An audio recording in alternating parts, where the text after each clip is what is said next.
Oregon can lock up a top 5 recruiting class this week.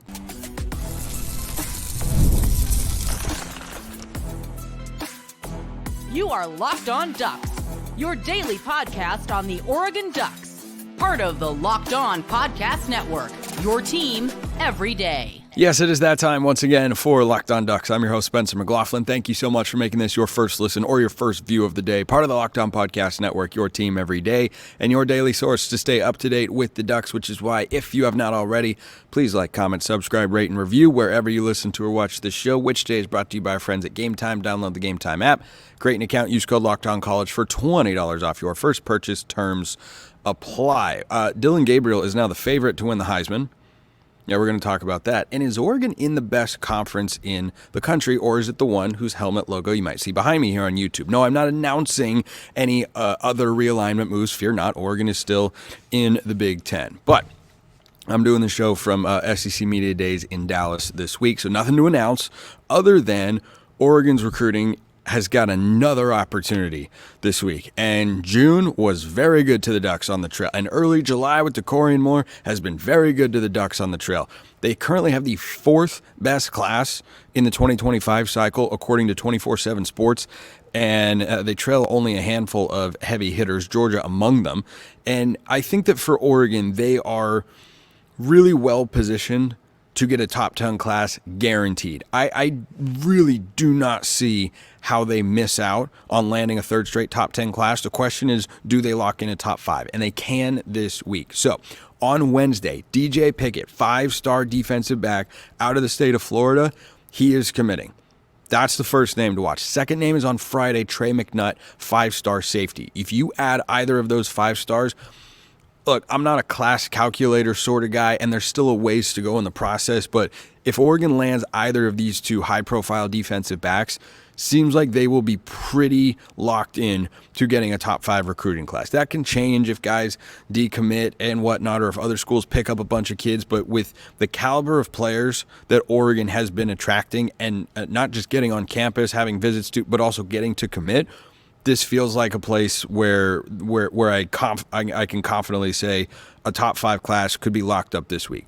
Do I expect them to get both? No, I never expect them to get both when you have a lot of big-time schools going after him. DJ Pickett, biggest competitor is Oregon's old friend Mario Cristobal down at Miami. That's a school to watch. He's from that part of the country. Georgia and LSU also in the mix. It's really, from everything that I've heard and been told, a DJ or an Oregon versus Miami battle for DJ Pickett on Wednesday, and then Trey McNutt on Friday. Texas A&M is in the mix, Florida's in the mix, USC and Ohio State, and Oregon, of course, as well. So picking up one of those guys would be really good. I mean, positionally, I think Oregon can use plenty of defensive backs because there's going to be a lot of turnover in the secondary after the season. You want to stack up as many names as you can at that spot. They have young talent on the roster. You know, guys like Aaron Flowers or Tyler Turner, Ife Obadegwu, like a lot of blue chip guys coming in this 2024 or in the 2023 cycle as well. But picking up either one of those 5-star DBs, I think would be a really,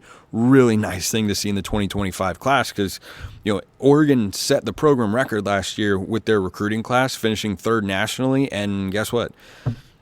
They could beat that record this year. But these are the sorts of guys that they're going to have to land to do that. A couple other names to watch. No commitment date that I have been able to track down for either of these guys. Jonah Williams is a 5-star linebacker / safety. Michael Terry III is one of the top athletes. I think he's the top athlete in the country, according to 24/7 Sports. Can play a bunch of different positions, can go both ways. I think he projects probably somewhere on the offensive side of the ball, but that's those 2 guys are 5-star recruits. They don't have commitment dates yet.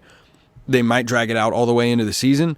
They might set a commitment date sometime in August. We'll just have to continue to wait and see. But these are the guys that solidify a class into, you know, the upper echelon of the recruiting world. And, you know, I just wouldn't push anything past Dan Lanning at this point with the way that they've recruited in the last several weeks. I mean, getting DeCorian Moore was huge. Getting Dorian Brew was massive. Both those guys were crystal balled at the time to go to Ohio State and Texas, respectively. Moore to Texas and Brew to Ohio State. And, you know, those same sorts of schools are in the mix. They're going to make the same sort of push, but Oregon's been red hot on the trail, so Those are the names to look at going into this week and have on the radar, which leads me to a mailbag question, which you can always be a part of. YouTube comments, X, formerly known as Twitter, or subtext if you want priority access as well, and all sorts of other perks. You go join the flock.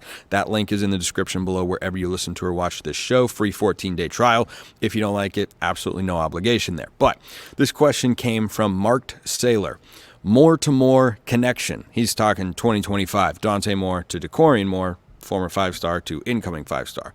Do you think the coaching staff needs a raise if we land a top 2 class? I would give Dan Lanning at least 1.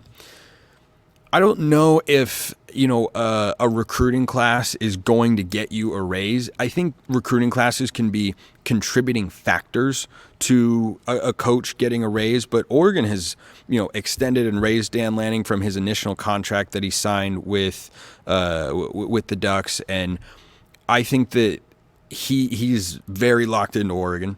That much is very clear, and only trailing Georgia, Alabama, and Ohio State in the class of 2025. Yeah, it's a great place to be. If you go above any of those schools, yeah, that's outstanding. Alabama's landed a couple of 5-star recruits in the last couple of days.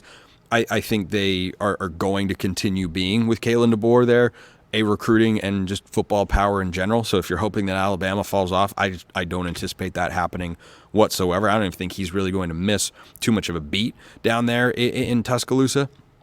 But, if Oregon pulls in a top 2 class, that alone should do nothing but raise Oregon fans' expectations, justifiably so, of what this staff can be and the level that they can acquire talent and what the results should then be on the field. But there are individual coaches that I'm sure Dan Lanning has pondered giving a raise to, guys like Junior Adams or Will Stein or Chris Hampton on the defensive side of the ball, all guys that I could reasonably see not being on Oregon's staff next year because they are drawn away to a job elsewhere, to a bigger, more lucrative opportunity for themselves. But for Lanning specifically, I think he's appropriately compensated. Typically you're going to see coaches rework their contracts when there's a bunch of success on the field and really something of a championship variety to show for it. So Lanning has had 2 great first years, not perfect ones though. Still, he got a raise and an extension, I think, to solidify that Oregon is fully committed to him as they go into the Big Ten, something I'll talk about later on today's show. But that commitment, I think, is enough for what Lanning is doing. I think when you give a coach $7.5 million a year and you're expected to compete at a national championship sort of level, this is where Oregon should be. So I don't think raises come about because of recruiting classes. I think it's just something that kind of helps put fans, alumni, administrators, whoever at ease with, okay, yeah, this guy is capable of being the sort of guy that we want him to be, that we projected him to be, that we're paying him to be. So no, to answer your question directly there, Mark Saylor, but I do think that if Lanning goes out and wins the Big Ten in his first year, yeah, then you'll see a raise and an extension. That's just standard operating procedure in the coaching world because agents are very, very good at their jobs and in these negotiations. I paused there because I just want to let you know that there's still so much more to get to on today's show. And Dillon Gabriel is now the betting favorite to win the Heisman. It's kind of crazy. Can he do that? We'll talk about that next. First, we're going to talk about game time. Passion, drive, and patience, the formula for winning championships, is also what keeps your ride or die alive. eBay Motors has everything you need to maintain your vehicle and level it up to peak performance. Superchargers, roof racks, exhaust kits, LED headlights, and more. Whether you're into speed, power, or style, eBay Motors, they've always got you covered. With over 122 million parts.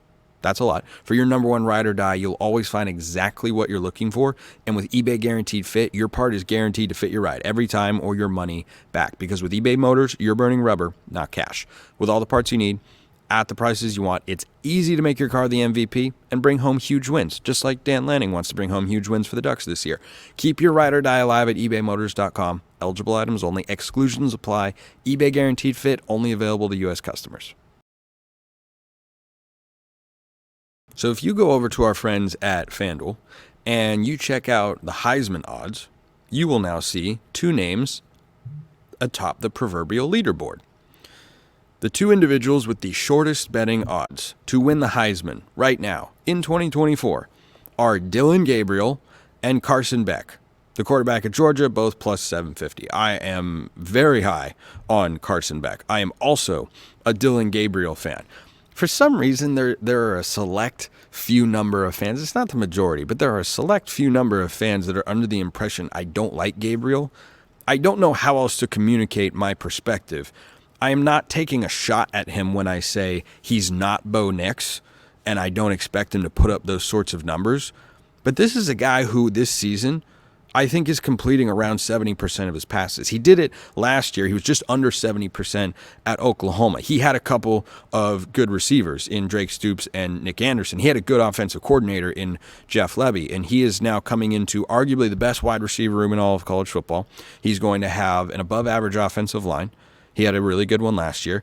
He's got another year of experience under his belt, and he's got a great offensive coordinator and play caller in Will Stein, who I am a big fan of. So I think Gabriel is set up to have a really, really good season, probably the best statistically of his career, assuming that he stays healthy. So I don't think he's going to win the Heisman. I would not advise, if you are a gambling person, making a preseason Heisman bet. Not because Gabriel can't have a really, really good year, but because preseason Heisman bets I have always looked at as sucker bets. I've just, that is a uniform blanket rule. I don't care who you're betting on.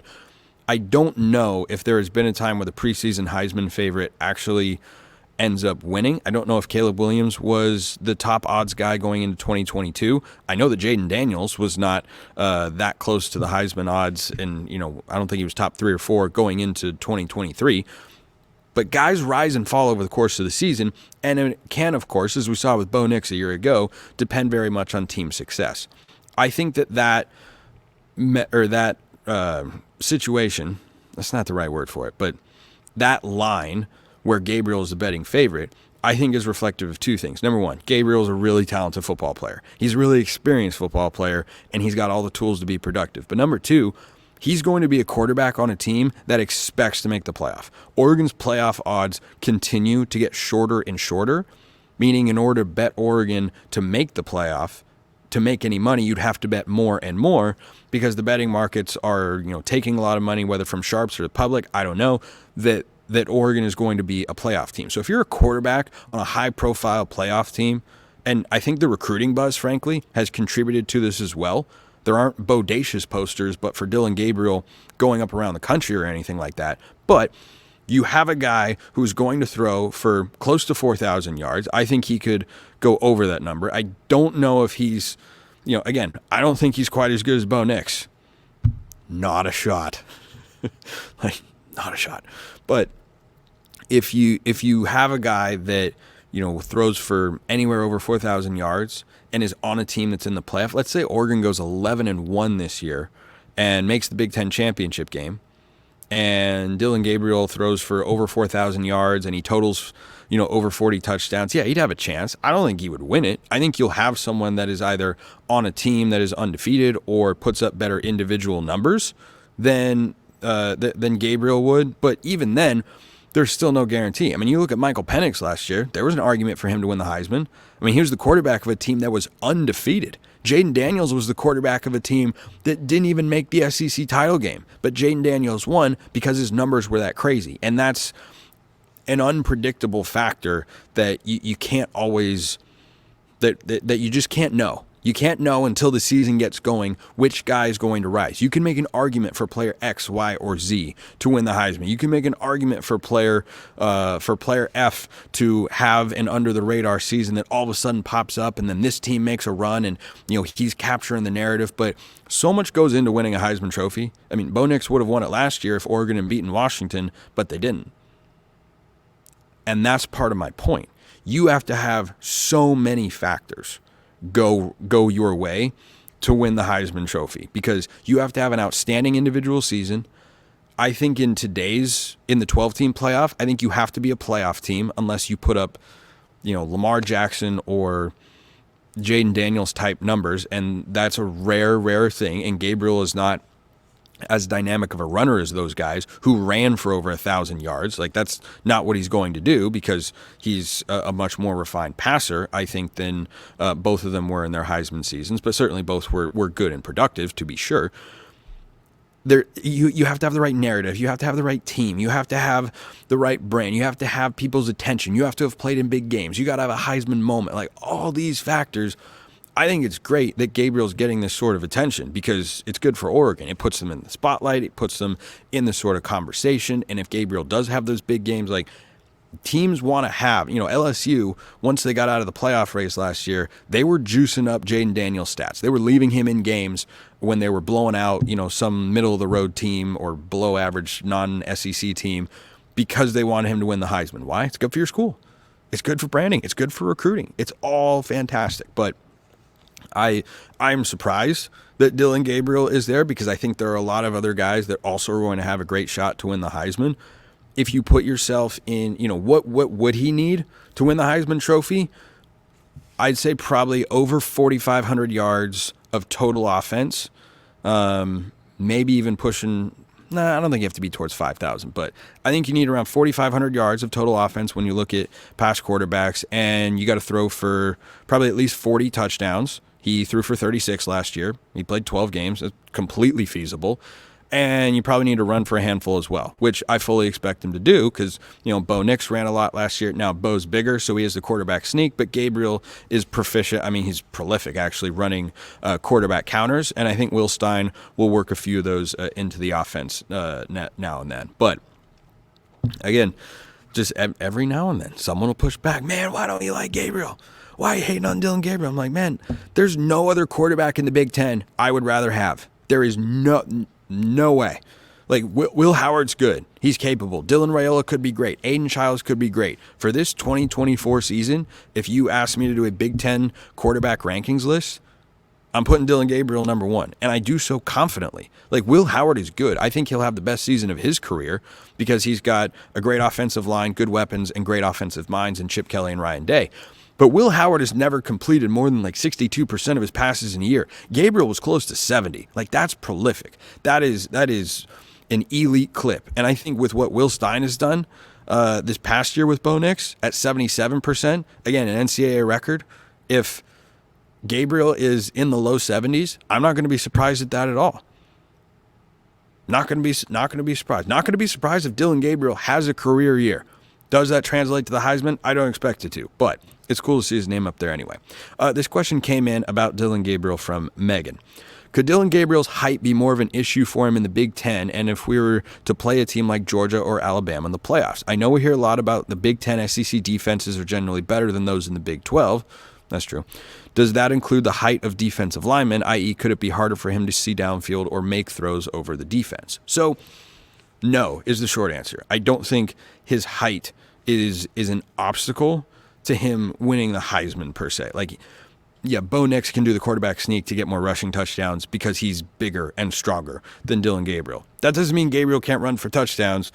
His career shows otherwise. But the difference between, there are some guys that might be maybe an inch taller in the Big Ten or SEC, but frankly, when you look at the discrepancy between the defensive linemen that play at the highest level and the defensive linemen that play at a lower level or on, a program that's not quite as strong, the difference isn't usually the size. You can find guys on Vanderbilt's roster that are 6'2", 240 or 6'3", 250 or whatever. You can find guys on the interior that are big. The difference and why guys play at the higher level schools or go on to play in the NFL or they don't is how they play on the interior. The twitchiness that they have, the intensity that they can play with, the violence, the disruption that they can create with that frame. So the other thing too, and why I don't worry about Gabriel being small going into the Big Ten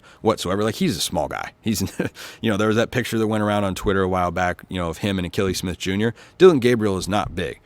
I'm a Seattle Seahawks fan. I watched Russell Wilson play at a high level in the NFL for a long time.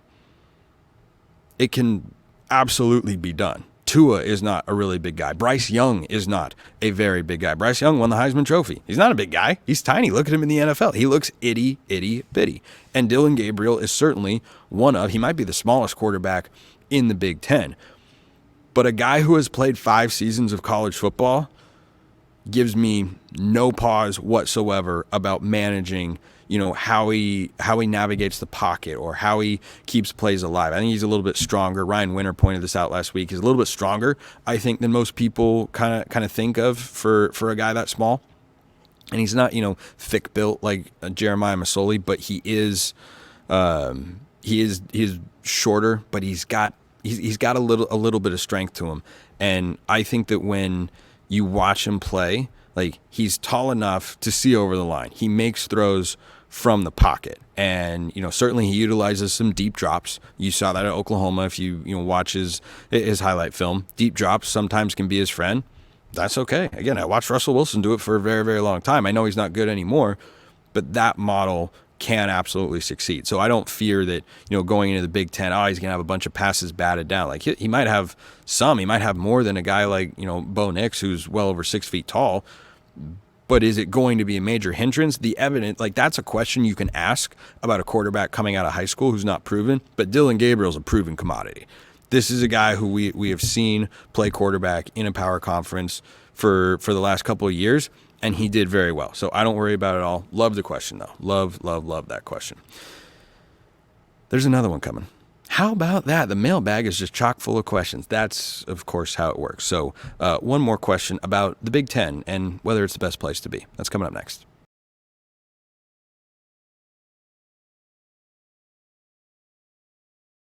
Once again, YouTube comments, X, formerly known as Twitter, or if you want priority access, go join the flock over at Subtext, where this question came in. Hey, Spencer, question for you or the bag. This be the bag, of course. Could the new Big Ten rivals of Oregon, Ohio State, and Michigan become the new national champion carousel like the Georgia, Alabama, and Clemson's turns at the title? Is it possible the Big Ten is the new king of college football? Well, perhaps it is because I am recording this very show in the room where SEC Media Days will be held. There's literally an SEC helmet over my shoulder for those listening on podcasts. But the Big Ten has absolutely strengthened itself by adding Oregon, Washington, USC, UCLA. It's still not on the SEC's level. So when I look at how to examine this question, what's a better conference to be in? What's the stronger conference? What's the tougher conference? Big Ten or the SEC?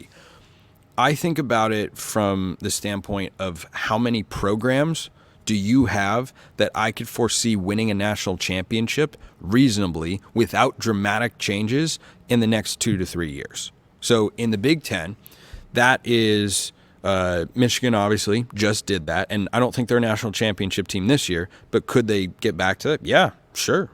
Just watch it happen.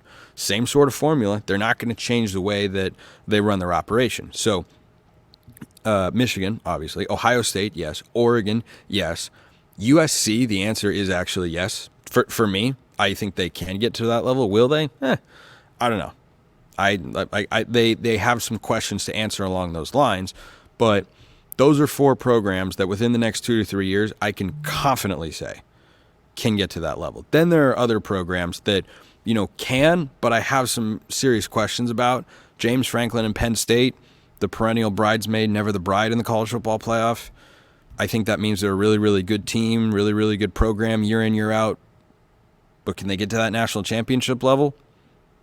That remains to be seen. That remains to be seen with James Franklin there. Washington, we know, just played for a national championship. Is Jed Fish going to be able to get the program to that sort of level? Again, remains to be seen. Theoretically possible, but that's a major question. So I've got 4 programs there. And I could go on, down the Big Ten list. I don't think Iowa can get there, and Nebraska is a long ways away. Like maybe one day Nebraska, but probably not. Famous last words. Then you go down to the SEC, and I say, okay, how many programs could I confidently say are capable of winning a national championship in the next couple of years? Georgia, I hope, is the first one we're thinking of. That's the best program in college football with the best head coach in college football. Regardless of what happens off the field, they're going to put the best product on the field. So Georgia is absolutely in that mix. And Alabama, yeah, we know they're in that mix. And Texas, yeah, they're in that mix. And LSU, they're also in that mix. I'm curious about Texas A&M. I understand what you were thinking when you hear Texas A&M, but I think Josh Pate makes this point incredibly well. And that's that they've always had the resources to win a national championship and the talent to do so. They just haven't had the coaching. So if they have the coach that can do it, there's no reason they can't. We've seen them recruit at the sort of level that national champions recruit at. They just haven't coached at that sort of level. But recruiting is the first step of the battle, and just because you haven't accomplished the second step doesn't mean you can't, especially when I've seen you accomplish the first step over and over and over and over again. Oklahoma's an interesting one. I need to see what Brent Venables looks like in the SEC this year and kind of how Oklahoma fits into that landscape, because in the Big 12 you felt like they're kind of a defense away. I mean, they took Georgia to overtime under Lincoln Riley in the college football playoff. But I don't know. Like, maybe I'm too stuck on the first season of Oklahoma under Brent Venables. Like, that's one that I kind of have a question about. And, frankly, as I think about it, that might be one that USC, that might be a category that USC belongs in. Like, in theory, if USC is at their peak, yeah, we've seen the program win national championships. But, the same has been said about Florida. The same has been true for Florida and the SEC.